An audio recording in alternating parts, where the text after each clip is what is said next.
Welcome students to the new video. आज हम अपने लास्ट सेशन को कंटिन्यू करने वाले हैं for the class 7। That one is basis #2।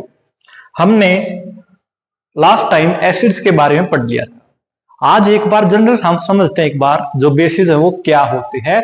जो बेसिस क्या होते हैं, बिटर इन टेस्ट होते हैं और स्लिपरी होते हैं। बिटर मीन्स क्या होता है, कड़वा, और स्लिपरी मीन्स तो आप जानते ही हैं, जब फ्रिक्शन क्या हो बहुत ज्यादा कम। अब उसके अलावा एक टर्म आती है हाइड्रोक्साइड। हाइड्रोक्साइड का फॉर्मूला क्या होता है, OH। क्या, OH, और उसके ऊपर नेगेटिव चार्ज। इसको हम बोलेंगे हाइड्रोक्साइड आयंस। ठीक है, और ये बनता कब है, उसके लिए सबसे पहले हमें पता होना चाहिए कि जो वाटर है, वाटर का फॉर्मूला क्या होता है, H2O। जब हम इस पर्टिकुलर मॉलिक्यूल ऑफ वाटर को डिसएसोसिएट करते हैं तो उसके बाद हमारे पास दो अलग अलग आयंस फॉर्म होती है। कौन कौन सी, H पॉजिटिव और OH नेगेटिव। ये किससे बनी है, वाटर से बनी है। तो अगर एग्जांपल्स की बात करें, बेसिस क्या होंगे जिसमें OH लिखा जाएगा, और OH किसका नाम है, हाइड्रोक्साइड का नाम है। और Na हमें पता है किसको डिनोट करता है, सोडियम को। ये बन जाएगा सोडियम हाइड्रोक्साइड। NH3 ये क्या बन गया, अमोनिया। ये बात हमें क्लियर होगी। ये थी बेसिक सी बात बेसिस के बारे में। अब अगर बात करें, ये बात हम ऑलरेडी पढ़ चुके हैं, बेसिस वो सब्सटेंसेस होते हैं जिसके जो डोनेट करते हैं हाइड्रोक्साइड मतलब OH नेगेटिव आयंस। कब, जब वो वाटर के अंदर डिजोल्व किए जाते हैं। जब उनको वाटर में डिजोल्व करवा देंगे तो उसके बाद वो OH नेगेटिव आयंस देंगे, क्योंकि हमें पता है लाइक डिजोल्व्स लाइक। तो जो बेसिस है उनके पास क्या प्रेजेंट है, OH नेगेटिव आयंस प्रेजेंट है। तो जब ये वाटर के अंदर डिजोल्व होगा H2O के अंदर, तो ये OH नेगेटिव आयंस कौन देगा, बेस देगा OH नेगेटिव आयंस। ये भी बात क्लियर हो गई। उसके बाद अगर प्रॉपर्टीज की बात करें, सबसे पहली प्रॉपर्टी तो ये आ ही गई, produce the OH negative ions in water. दूसरी बात ये भी आ गई, ये क्या होते हैं, बिटर इन टेस्ट होते, कड़वे होते टेस्ट में।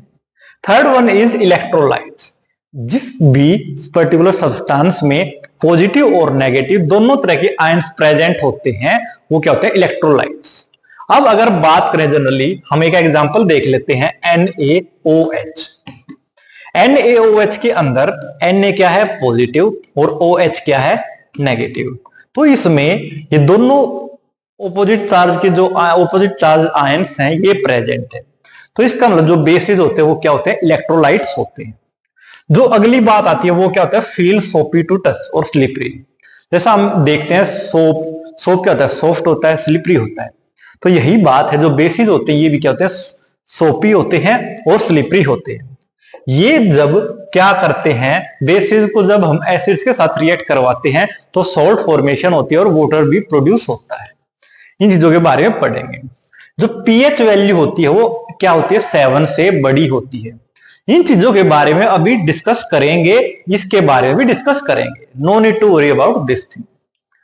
अब उसके बाद नेक्स्ट चीज देख लेते हैं, जो बेसिस है उनका हम जनरली यूज कहां कहां करते हैं। हम सोप्स का यूज करते हैं, साबुन का यूज करते हैं। साबुन के अंदर क्या प्रेजेंट होता है, sodium hydroxide. Sodium hydroxide, that one I have already told, NaOH। अगर बात करें डिटर्जेंट्स की, सर्फ वगैरह यूज करते हैं, उसमें क्या होता है, सोडियम कार्बोनेट, Na2CO3। ठीक है, बेकिंग पाउडर, बेकिंग पाउडर में क्या होता है, सोडियम बाइकार्बोनेट। ऐसे ही अगर बात करेंगे आप इनकी पर्टिकुलर एसिडिटी को रिमूव करने के लिए, इनो का जो हम यूज करते हैं उसमें क्या होता है, मैग्नीशियम हाइड्रोक्साइड। ऐसे ही फर्टिलाइजर्स में हम अमोनिया का यूज करते हैं जो फील्ड्स में डाला जाता है टू इंक्रीज द फर्टिलिटी। ऐसे सीमेंट्स जो हम कंस्ट्रक्शन के लिए यूज करते हैं उसमें क्या होता है, कैल्शियम हाइड्रोक्साइड। ये हम जनरली क्या बता रहे हैं, ये जनरली यूजेस बता रहे हैं किसके, बेसिस के। ऐसे ही टूथपेस्ट के अंदर क्या होता है, सोडियम फ्लोराइड। और जो भी हम यूज करते हैं पर्टिकुलर लैब्स वगैरह में, वो तो बेसिस होते ही है। ये बात क्लियर हो गई कि डिफरेंट यूजेस क्या होते हैं बेसिस के। अब ऐसे ही बेसिस स्ट्रॉन्ग भी हो सकते हैं और वीक भी हो सकते हैं। वो बेसिस जो वाटर में डिसोल्व होने के बाद कंप्लीटली डिसएसोसिएट हो जाते हैं, मींस टू से 100% डिसएसोसिएट हो जाते हैं। तो ये तो बात वही होगी, स्ट्रॉन्ग बेस कौन सा होगा जो कंप्लीटली डिसएसोसिएट हो जाएगा जब उसको डिसोल्व करेंगे किसमें, वाटर के अंदर। और कितना डिसएसोसिएट हो जाएगा वो, 100%। लेकिन वीक अगर बेसिस की बात करें तो कंप्लीटली डिसएसोसिएट नहीं होते, मींस टू से वो आयंस के अंदर 100% टूटते नहीं हैं, वो पार्शियली ही टूटते हैं। जो स्ट्रॉन्ग बेसिस होते हैं वो हाईली रिएक्टिव होते हैं और जो वीक बेसिस होते हैं वो लेस रिएक्टिव होते हैं। ये सारी चीजें हम पढ़ चुके हैं, अब इस चीज के बारे में भी आगे बताएंगे। अब अगर जनरल एग्जांपल्स की बात करें स्ट्रॉन्ग बेसिस और वीक बेसिस के बारे में, तो अगर वीक बेस के बारे में बात करें तो कौन कौन से होते हैं, ammonia, ammonium hydroxide, pyridine and the water. If we talk about the strong bases, वो क्या होते हैं, sodium hydroxide, lithium hydroxide, calcium hydroxide and the potassium hydroxide. एक चीज आप यहां पर ऑब्जर्व कर पा रहे हैं, मोस्टली जो भी एग्जांपल्स हैं बेसिस के, whether it is strong or the weak base, in each and every one we are able to see that an hydroxide word is included in it। जो हाइड्रोक्साइड का मतलब क्या है, यहां पर OH नेगेटिव आयंस प्रेजेंट हैं। उसके बाद अगर हम एसिड और बेस का कंपैरिजन करते हैं, इस चीज के लिए पहले आप ये समझिए हम क्या यूज करते हैं, हमें कैसे पता चलता है कि पर्टिकुलर सब्सटेंस एसिडिक है या बेसिक है। तो हर किसी चीज को देखने के लिए, जांचने के लिए हम इंडिकेटर्स का यूज करते हैं। ऐसे ही एसिड्स और बेसिस को डिफरेंशिएट करने के लिए भी हम किसका यूज करते हैं, इंडिकेटर्स का। तो इंडिकेटर्स वो सब्सटेंसेस होते हैं जो अपना कलर चेंज करते हैं, एसिड्स और बेस के केस में अलग अलग कलर देते हैं।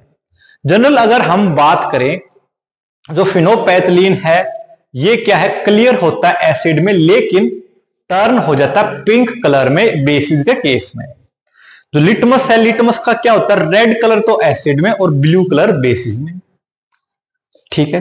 और अगर बात करें आप किसकी, ब्रोमोथाइनमोल ब्लू, क्या होता है, ग्रीन कलर तो देता है वाटर में और ब्लू देता है बेस में एंड येलो इन एसिड। तो ये कुछ हमने एग्जांपल्स बताए हैं कि फेनोपैथिलीन कैसा कलर देता है एसिड के केस में और बेसिस के केस में, लिटमस पेपर कैसा कलर देता है, इस तरह से। तो इसी के अकॉर्डिंग हम अगर देखें, लिटमस पेपर का टेस्ट देखते हैं। अगर बात करें, हमारे पास 3 तरह के सॉल्यूशंस होते हैं, एक तो कौन से, acidic, basic and the neutral. अब उसके लिए देखिए, अगर बात करें न्यूट्रल सॉल्यूशन की, तो न्यूट्रल सॉल्यूशन में रेड कलर का अगर लिटमस हमने कंसीडर, देखो लिटमस 2 तरह का होता है, सिर्फ रेड एंड दी ब्लू। अगर रेड कलर रेड ही रहता है तो इसका मतलब वो न्यूट्रल सॉल्यूशन है, और ब्लू कलर भी ब्लू ही रहता है। मींस टू से अगर किसी भी तरह के लिटमस पेपर में कोई भी कलर का चेंज नहीं होता, इसका मतलब वो क्या है, न्यूट्रल सॉल्यूशन। लेकिन अगर हम रेड लिटमस को एसिडिक सॉल्यूशन में अगर डिप करते हैं तो वो रेड ही रहता है, लेकिन ब्लू क्या कन्वर्ट हो जाता है, रेड में। तो यहां से हम क्या बता सकते हैं, जो एसिड्स हैं वो क्या करते हैं, एसिड्स टर्न करते हैं ब्लू टू रेड, ब्लू से किस में, रेड में। लेकिन अगर हम बेसिस की बात करते हैं तो बेसिस क्या करते हैं, रेड को ब्लू में कन्वर्ट करते हैं, क्योंकि ब्लू तो ब्लू ही रहता है बेसिस के केस में, लेकिन अगर रेड लिटमस को डिप करते हैं तो वो ब्लू में कन्वर्ट हो जाता है। उसके लिए अब देखिए, हमें पीएच स्केल की वैल्यू पता होनी चाहिए। जनरल जो हमारा पीएच स्केल है वो हमें आइडेंटिफाई करने में हेल्प करता है whether the given substance of the solution is acidic, basic और द न्यूट्रल। जो एल्कलाइन का मतलब क्या होता है, बेसिक। तो देखिए यहां पर हम सेंट्रल किसको मान के चलते हैं, 7 को। जिस पर्टिकुलर सब्सटेंस की वैल्यू 7 होती है पीएच स्केल के ऊपर, वो क्या होता है, न्यूट्रल। और 7 से जैसे हम 0 की तरफ चलते हैं तो एसिडिक करैक्टर क्या होता चला जाता है, इंक्रीज होता है। मींस टू से जिस पर्टिकुलर सब्सटेंस का पीएच वैल्यू 6 है और वो क्या होगा, कम एसिडिक होगा, किसके कंपेरिजन में, जिसकी पीएच वैल्यू 0। मीन्स टू से 0 और 1 वाले ज्यादा स्ट्रॉन्ग एसिड होते हैं एज कंपेयर टू 5 और 6। सिमिलरली अगर हम बात करें जब हम 7 से 14 की तरफ आगे प्रोसीड करते हैं तो क्या होता है, बेसिक कैरेक्टर इंक्रीज होता है।